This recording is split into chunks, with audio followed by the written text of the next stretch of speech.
Diabetic ka ba? Para sa iyo ang video na ito. Ang halamang ito ay tinatawag na banaba.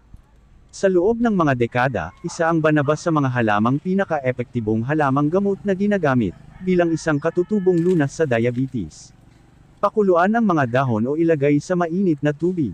Inumin ito katulad ng pag-inom mo ng mainit na tsaa. Sa mga araw na ito, ang dahon ng banaba sa anyong kapsula ay magagamit.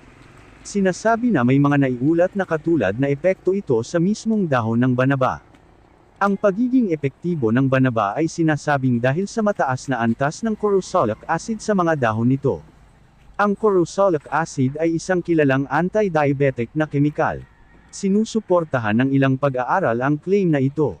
Natuklasan ng mga mananaliksik na ang pagkuha ng banaba leaf extract ay humahantong sa pinabuting insulin sensitivity. Nakatutulong ito sa pagpapababa ng antas ng glucose sa dugo sa mga diabetic. Ang bunga ng puno ng banaba ay nakatutulong din sa diabetes. Gayunpaman, ang mga dahon ay mas karaniwang ginagamit para sa layuning ito. Kung nakakatulong ang video na ito sa iyo, please share the video para marami pa ito na matutulungan.